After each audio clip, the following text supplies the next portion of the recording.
Shifting focus, as the Congress has questioned Prime Minister's decision to dedicate a memorial for late President Pranab Mukherjee.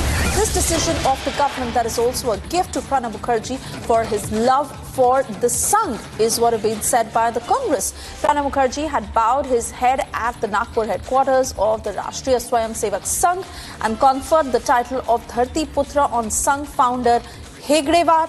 The Congress is now saying that the centre has decided upon a memorial for Pranab Mukherjee only because his connect with the RSS. Listen in.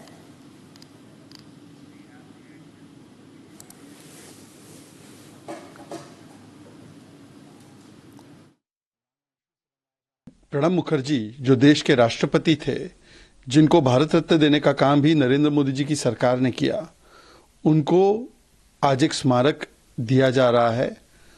और ये दिखाता है कि एक तरफ तो Congress party का प्रथम परिवार जो संकुचित नैरो मानसिकता से चलता है, जो अपनी ही पार्टी के महान नेताओं का अपमान लगातार करता है।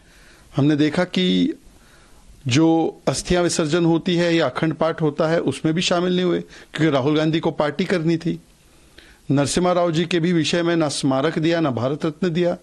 यहां तक कि नरसिम्हा राव जी के पार्थिव शरीर को कांग्रेस के ऑफिस घुसने तक नहीं दिया।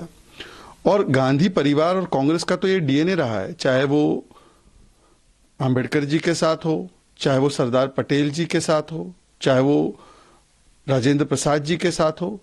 सभी लोगों का अपमान कांग्रेस पार्टी ने किया, केवल एक परिवार का सम्मान छोड़कर।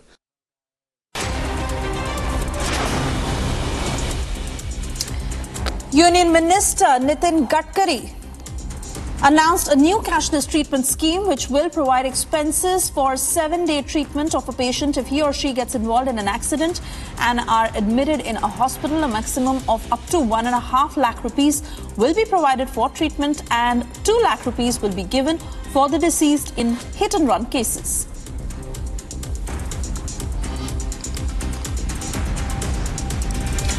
Joint rescue operation of Indian Army, Assam Rifles, NDRF, SDRF teams and other agencies continue to rescue 9 people who were trapped in a coal mine at 3 Kilo Umrangso area on Monday.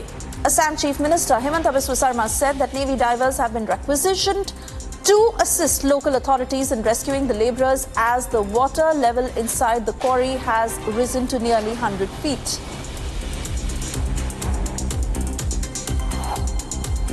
ऐसे लोग हैं जो कि इस तरह के environment में किसी भी दूसरे पानी में डाइव करना एक अलग हर इस तरह की डाइविंग एक टोटल डिफरेंट एक्सपीरियंस है, जिसमें कि बहुत ही कन्फाइंड स्पेस है, बहुत ही अंधेरा अंदर होता है, कुछ दिखाई नहीं देता, फिर हमें पता नहीं होता कि इसके नीचे क्या क्या है, क्योंकि जब इस तरह का कुछ कुआं है उसके नीचे कई कुछ हो सकता है, कुछ इक्विपमेंट हो सकते हैं, कुछ और मशीन्स हो सकती हैं, तो ये सब बहुत रिस्की हो जाता है, तो बहुत ध्यान से इस तरह के ऑपरेशन को करना पड़ता है। 106 stolen mobile phones have been returned to their owners today who registered their complaints in different police stations and subdivisions in Bhatinda district. Police authorities traced the mobile phones through CEIR portal.